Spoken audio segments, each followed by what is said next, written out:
back. Whitlock and Wiley. Uncle Jimmy is on vacation with the blue M&Ms. All right, so let's get to a highlight from our discussion earlier about Antonio Brown. Buffet, huh? AB is just another high-profile, self-centered narcissist looking to use race to defend personal failure.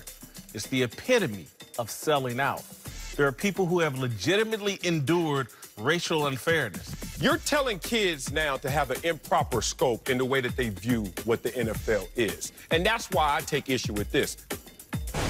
All right, Marcellus, we don't have a lot of time, but do you think Antonio Brown will be a Raider next season? Next season? Shoot, let's talk about this season. I mean, this dude, how can we predict with him? So combustible in terms of what his thoughts are. Every day is different, and I defend AB. I told you before I'm on retainer, but it's getting difficult to defend some of these actions. Next season, I say yes because of his greatness. Look, you don't go from 6th round to writing a Hall of Fame career and just say, abrupt ending. Somehow, he's going to land this plane smoothly for AB's sake. I think the Raiders are going to figure out what they've already started to figure out.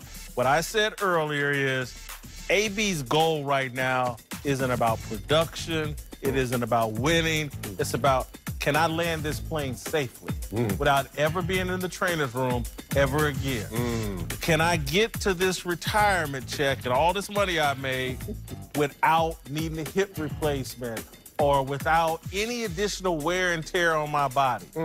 That's AB's goal. And I think when the Raiders get to the end of this season or maybe December or whenever, they're going to figure out, damn, this dude ain't all in. Yeah. We're moving on. I don't think he'll be a Raider next season. Parachute, huh? All right, so let's get to, it's like the scene in The Wire, them old cops that fell down a flight of steps. All right, let's get to our approval rating here for 28? Lowest ever. Record low, 28. Eric Dickerson number? Zero job performance, zero character. Oh, I dropped him 2 points in all-time greatness, 2 points in authenticity, 28 dumpster fire. I mean, he's missed practice, but he has also been to practice. He even showed up today at the walkthrough, so I got to give him 2. I can't give him a 0. And I did have to drop his authenticity. Look, you said you were happy. 84% of Twitter agreed with me. Dumpster fire. That's a record. All right, guess who's Twitter, back? The greatest show on FS1 and the greatest host on FS1, Rachel Bonnetta and the guys. Welcome back, Whitlock and Wiley. TJ Houshmandzadeh's back with us. Let's move to the Cowboys, where the drama around Ezekiel Elliott's holdout continues to build. The Cowboys have been in no rush to give Zeke the new deal he wants, and Jerry got a little sarcastic when asked if rookie running back Tony Pollard helped them in their negotiations with Zeke. Is Pollard your best negotiator with Zeke? Yeah. Pollard. Zeke could. He's got your camera. All right, well, apparently those comments didn't sit well with Zeke, as Adam Schefter reports, quote, Ezekiel Elliott was not amused by Saturday's Zeke who quip from Jerry Jones and thought it was disrespectful, according to Elliott's agent. I didn't think it was funny, and neither did Zeke. We actually thought it was disrespectful. Is Zeke overreacting here? No.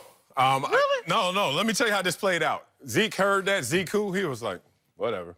Pass that, homie. And then Todd Francis was like, you need to get in your feelings right now. No. That's Dak's agent. Rocky Arsenal. Rocky Arsenal, I'm sorry. Yep. He said, no, you need to take this to heart.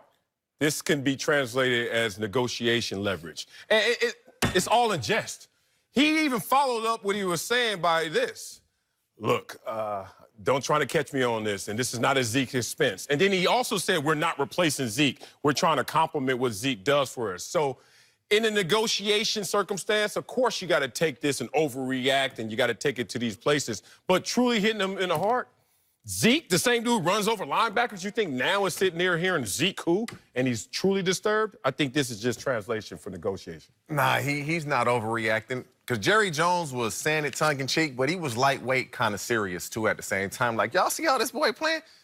Ezekiel Elliott and his camp, they hadn't said a word. They've been real quiet. They haven't put out there anything. They've been very quiet. Jerry Jones is sitting there saying, y'all don't see the way he playing?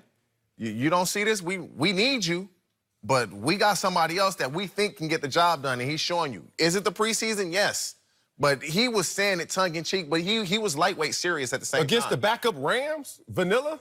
Like, you really going to say, oh, that's the next Zeke, or that's going to be something that's going to sustain what Dak needs to do in this offense? Like, I think... No, it's not going to work. But Jerry Jones, you know how these... Oh, we got somebody that can get the job done. So I think it's a total overreaction. They're trying to agitate him. They're trying to agitate him. I disagree. I disagree. Here's the way some people operate and the way I read some people.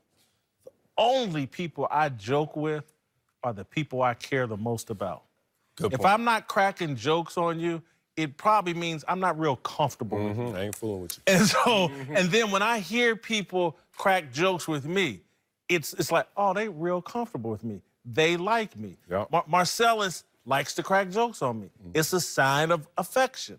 I crack jokes with anybody I like. We don't know how these negotiations are going, so he can look at it and say... Jerry Jones, though, clearly has stood behind Zeke on so many issues. No question. This dude, cracking that joke is like, Zeke is my guy, man. Yeah. And Clarence Hill has been covering the team since 1968 and asked the question. It's a joke amongst a group of people that like each other. With immediate clarification and taking into account, in case you take this the wrong way, he looks in the cameras and Zeke, this is not at your expense. So if Zeke takes it any other way, it's because him and his agent said, take it another way. We could translate They're taking it that way because they know what they've been offered. They know what they've been offered, and they're like, they not going to budge on this, and I guess we're not either. Now you're going to crack this joke. They know what they want. They know what they've been offered. And so that's why they're probably looking at it this way, because they know what they've been offered. You're turning me a little bit, because remember in the locker room, we used to always say, look, don't tell me you love me, show me. Show me. You know, all this love, Zeke, come here, buddy. And then they offer you this. And then they offer you that. You're like, you don't love me as much as I thought you did. I don't need you to ever talk to me. Don't ever hug me. No jokes. Just give me that dough. That's a really good point. That's how they roll, too. And you're probably right, because I think Marcellus is like, Zeke isn't taking this that seriously, but he is using it as part of his negotiation with Jerry. And I guess this thing, to me, this speaks to how tense this negotiation is. It's really tense. And we're about 2 days away or a week away, a couple weeks from Zeke telling us what he really thinks about Dak, in my opinion. But, Darnell, did we miss anything? Another Cowboy trying to get paid, Dak Prescott. Dak Prescott. Jerry Jones, made some comments about his contract demands this weekend. Take a listen. Dak, this is really not that issue on coming up with the Okay. The real question was, a lot of people question whether Dak was one of those guys that need to be in the top 10. I've never questioned it. Are you starting to think the Cowboys will overpay for Dak? Yeah, and now listening to that comment, now I get why Zeke is pissed off. What's the holdup? Because they, well, What's the holdup? What's the holdup? A couple more digits, and look at the fact that I think it's still under Carson Wentz, and Dak is like, get me over Carson Wentz. But tier 1 is still under Carson Wentz, so he could be talking out of both sides of his mouth in this situation. That's the holdup. 31.5 ain't 32.5. Yeah, it really just depends on where he comes in at, really, to be honest with you. But if you look at him as the top tier, then he's going to get overpaid. But I don't believe that anybody ever gets overpaid. You get exactly what you deserve. This Zeke 2 now to me is connected to this. If I'm Zeke, oh, you willing to overpay for Dak, but not me. Okay, disrespectful. Disrespectful, right, right. And you know what's I'm your guy. I'm the one. The best back in the league, at least top 2. You'll overpay for Dak, but not me. The only one that really deserves a top contract of the 3. And it's crazy, you never joke in these situations when you know it's tense, and you also never, like, overqualify someone. He's tier 1. Like, I've never heard an owner say, like, when they trying to get their money, they're like... He gonna get it regardless, basically, is what he said. Yeah, that's interesting. That's another layer. Dak, go get it. All right, coming up, we'll give you our latest approval ratings for Antonio Brown and tell you how much longer we expect AB to last in Oakland.